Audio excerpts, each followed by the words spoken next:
IGMC contract workers union संबंधित C2 के banner तले आईजीएमसी अस्पताल के सफाई, वार्ड अटेंडेंट, ईसीजी, मेस तथा अन्य पैरामेडिकल व लॉन्ड्री कर्मियों ने लगभग 150 कर्मियों का 2 महीने से वेतन भुगतान न होने से खफा होकर आईजीएमसी मुख्य गेट के पास विराट धरना प्रदर्शन किया।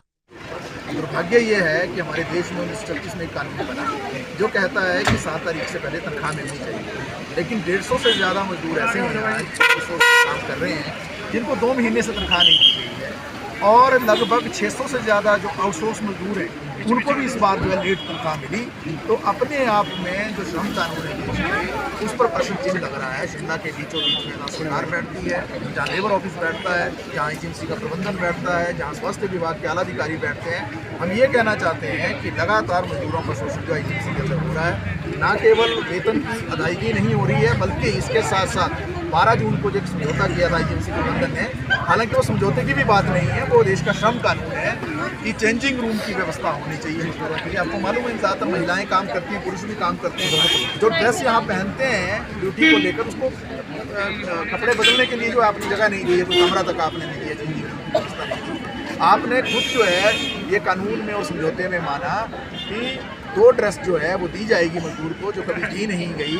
इसके साथ साथ जो छुट्टियां हैं, समझौते में ये अंकित है कि साप्ताहिक अवकाश के सिवाय लगभग 47 छुट्टी जो मजदूरों को दी जाएगी, जो मिलती नहीं है। और मजदूर जब छुट्टी करते हैं तो उनका अपसेंट लगता है, उनको कम वेतन दिया जाता है, उनको प्रताड़ित किया जाता है, उनको हैरास किया जाता है, कई बार उनको नौकरी से भी निकाल दिया जाता है। इसके साथ जो ईपीएफ और ईएसआई का मसला है, उसमें बहुत सारे गड़बड़ झाले हैं, उसका पूरा रिकॉर्ड नहीं है। ईएसआई की सुविधा ठोस रूप में लागू नहीं हो पाती है, ईपीएफ का पैसा जो है पूरी तरह से जमा नहीं हो पाता है, उसकी जो फैसिलिटी है वो अवेल नहीं कर पाते हैं मजदूर। तो बहुत सारे ऐसे श्रम कानून के मसले हैं जिन मसलों को लेकर जो है अभी पीछे भी एक बैठक हुई थी यहाँ पर लगभग कुछ दिन पहले, जिसमें आईजीएमसी की ओर से एमएस साहब जिसमें मौजूद थे, ठेकेदार थे, यूनियन के लोग थे, और उससे पहले 12 जून को भी एक लेबर ऑफिसर की अध्यक्षता में समझौता हुआ। हम कहना ये चाह रहे हैं कि देखो आईजीएमसी का प्रबंधन क्या बोल रहा है माननीय न्यायालय के अंदर, हल्फनामा दे रहा है एफिडेविट, ये तो हमारे मजदूर ही नहीं है। अब बताइए इससे बड़ी विडंबना क्या है। आईजीएमसी के अंदर जब मजदूर आता है काम करने, उसकी हाजिरी लगती है, यहाँ हर जगह कैमरा है, उसमें रिकॉर्ड होता है कौन काम कर रहा है कौन नहीं कर रहा है। इसके साथ साथ हम ये भी कहना चाहते हैं